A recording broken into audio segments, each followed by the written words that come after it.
When I was a little boy, I enacted lots of battles. I had these exact toy soldiers when I was a kid. I love these, but never in my life did I imagine that I would be using these things to represent viruses, nor did I imagine I'd be a virologist.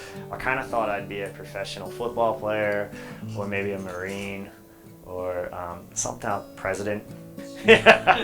I'm a Marine pushing back the frontiers of knowledge, fighting battles in the name of truth.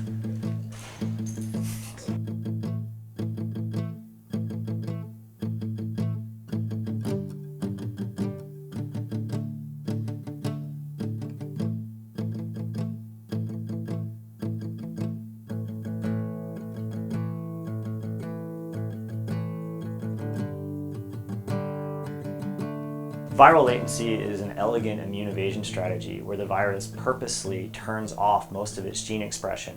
And in that state, it can't make productive new viruses, but the benefit it gains from that is it can hide from the immune response. And this is the way those viruses that are long evolved to infect man can take up really long-term infections. In this example, we're going to talk about a herpes simplex infection, where this Lego tree represents the gorilla base, which the virus uses to hide from the immune response in its latency. And in this example, we'll use these toy soldiers to represent the hidden latent genome of the virus. So herpes simplex 1, the cold sore associated virus, takes up latent residency deep in the trigeminal ganglia on the side of your face, one hemisphere of your face. And it expresses essentially no proteins, just an RNA in this state, keeps the cells alive, and it stays in that state until this cell senses stress responses. So there's a central hub of stress signaling that can sense whether there's nutritional deprivation, UV stresses, other kinds of stresses.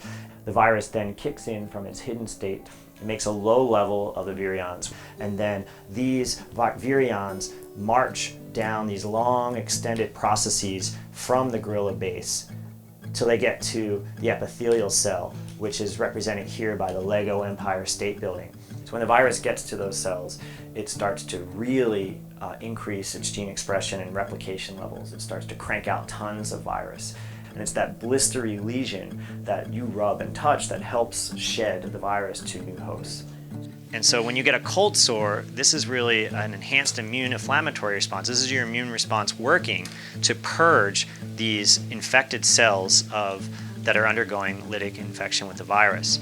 And as the virus replicates more and more, you're recruiting more and more of an inflammatory response, or the immune response. These are the good guys. So the cytotoxic T cell says, hey, there is foreign antigen being presented on the cell. I'm going to secrete cytokines and kill this cell and alert the rest of the adaptive immune response. And then this other arm, this guy here comes in. He's the adaptive immune response represented by B cells. It secretes a bunch of antibodies that are neutralizing these newly released virions, but also creating a signaling milieu that tells other effectors of the immune response to be recruited here.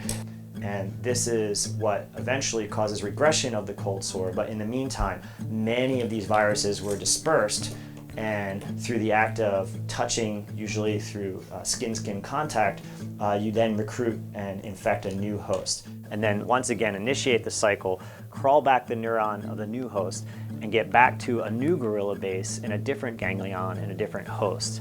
And in the meanwhile, even if you get rid of all the infected cells with either drugs or the immune response, there's always this gorilla base that stays hidden from the drugs or the immune response. And so once you stop the treatment or the immune response is no longer alerted to the presence, eventually there'll be another stressor that will tell these viruses to march out and start the process again.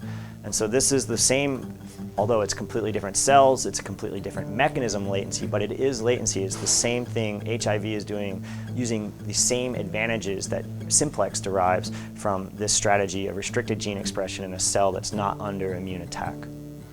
So the reason we haven't cured herpes infections, the reason we haven't cured HIV infections, we've only contained them, is because that latent reservoir hides from the drugs as it hides from the immune response.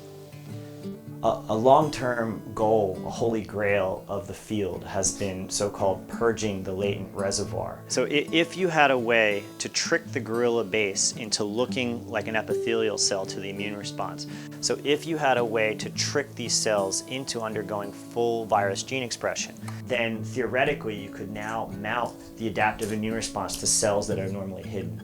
then the immune response can clear those cells. And if you take away the ability of the gorilla viruses to get out and colonize new cells, then eventually you would wipe out the whole infection.